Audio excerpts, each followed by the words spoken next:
GTA Vice City Stories was the pinnacle of the story series, and it took us right back to the city of neon lights and floral shirts. But back in 1984, a few years before the original Vice City. So, a lot of people first experienced the game on Sony's handheld, the PSP, but today, our focus is on talking about the PlayStation 2 version of this game. Is it just a stripped down port, or is it actually the best way to play this classic?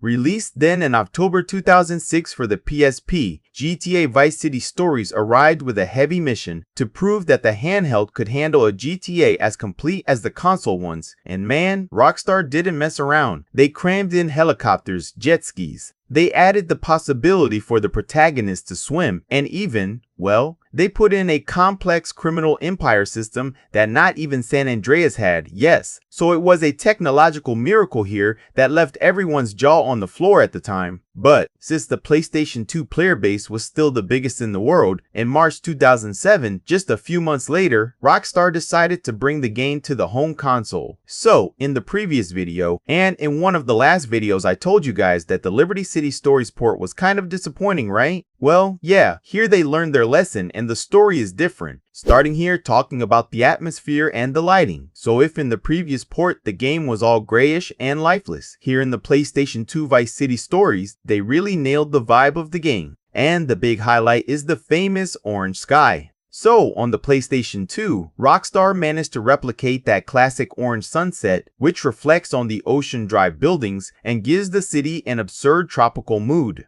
And while on the PSP, because of the smaller screen and color limitations, well, this effect is much simpler and less saturated. While talking about the graphics in general, as you guys are seeing there in the background, just like you saw here over in the Liberty City Stories video, we have some differences in the details between versions. A lot of stuff that looked beautiful on the PSP ends up showing its limitations when you move the game to a big TV on the PlayStation 2, right? Of course, in general, at least in my opinion, the result here isn't that bad, and we have some details that end up standing out quite a bit around here. Speaking of reflections, for example, it's cool to observe the car bodies in this version, since on the PlayStation 2, the cars have much more advanced and dynamic reflections. So, if you drive past something illuminated by neon at night, you see the glow reflecting on the hood of the car. And whereas on the PSP, well, the reflection is static. It's a fixed image that's always there and doesn't change according to the scenery. Another detail that makes a lot of difference in the immersion is the ground. The vegetation on the PlayStation 2 is bigger and gives an even more realistic feeling to the game. So while on the PSP the ground is pretty much a flat grass texture, on the PlayStation 2 we have 3D bushes, we have shrubs, more trees in general, and even gardens that are much more filled in and detailed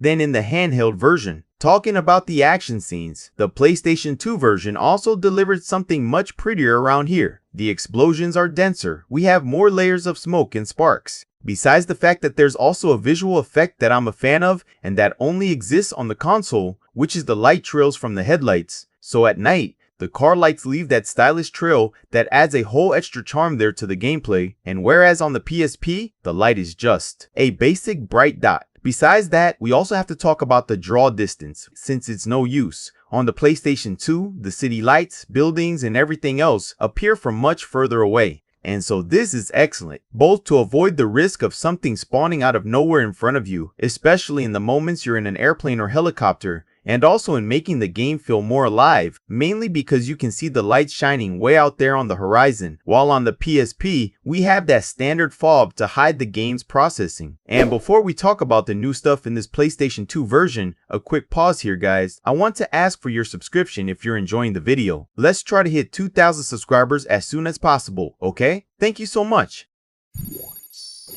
And let's go, getting back here, because a lot of people think it's exactly the same game, but it's not. The PlayStation 2 version of GTA Vice City Stories got exclusive content to encourage people to play it. Like for example, we have new side missions guys. Yes, like the beach patrol missions, where on the PlayStation 2, you have some extra tasks where you need to save beachgoers, chase bad guys on the sand with the Sanchez or the BF injection, and even deal with paramedics. And besides that, Well, they included 5 new checkpoint races challenges around the city and also new shooting missions. About the vehicles, there's a myth that Vulture attack helicopter is exclusive, but it exists on the PSP too. What the PlayStation 2 really does is make your life easier with new spawn locations, so that also ends up being cool around here. And another example is about the Sea Sparrow, that helicopter that lands on water, where it was added to an exclusive helipad here in the PlayStation 2 version, something that doesn't exist in the original version. And even the Empire Building System, which is the system for building your empire, received a very eye-catching visual upgrade too, where, as you take over businesses and do the upgrades to turn a simple building into a luxury empire, the buildings on the PlayStation 2 gain much sharper and more detailed textures, something the PSP simply couldn't render, unfortunately. Let's talk about the game's performance. Because the PlayStation 2, it struggles a bit more around here, you see, since it tries to keep a locked 30 FPS, but in moments of a lot of chaos, like shootouts with the cops and multiple explosions, the frame rate drops and you feel the game getting heavy, you know? Now, as for the PSP, because it was built from the ground up for that hardware and all, it ends up being a slightly more stable and optimized experience, since there are fewer moments where we notice any stuttering from so much happening on screen, unlike what we see in the PlayStation 2 version, where it ends up being more constant. However, in the sound, that's where the PlayStation 2 wins against the PSP again, right, since the DVD is much bigger than the 1.8 gigabytes of the handheld's UMD disc. The audio files suffered less compression, so the sound of the gunshots are much better, the dialogue, the sound effects themselves,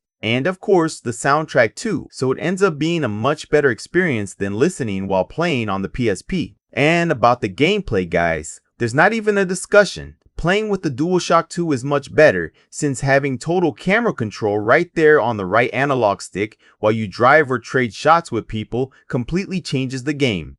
Of course, on the PSP, that system of holding the L button to lock, the aim or rotate the camera is functional. It's the way they found to manage to help the player with that, but nowadays, the gameplay becomes pretty tiring that way. However, with all this good stuff involving the PlayStation 2 version of this game, of course we have to talk about the biggest loss around here. Since in the PlayStation 2 version, it was having completely removed the multiplayer mode, right? Where on the PSP, you could gather with up to 6 friends via Wi-Fi to play various modes there like Vice City Survivor, or do insane street races, etc. And on the PlayStation 2, this feature was totally cut, being a huge loss around here. So with everything I've said, do you guys think the PlayStation 2 version was good or not? Because I honestly think it's cool. But the critics didn't like it, you see, where while the PSP version got an 86 on Metacritic, the PlayStation 2 version got a 75, showing that everyone expected a game on the technical level of GTA San Andreas. But, well, they received a slightly better handheld port, just not good enough. But what about you? Where did you play this game? Comment down below and also check out this other video talking about the PlayStation 2 version of GTA Liberty City Stories, alright? So that's it. Thank you so much and bye bye.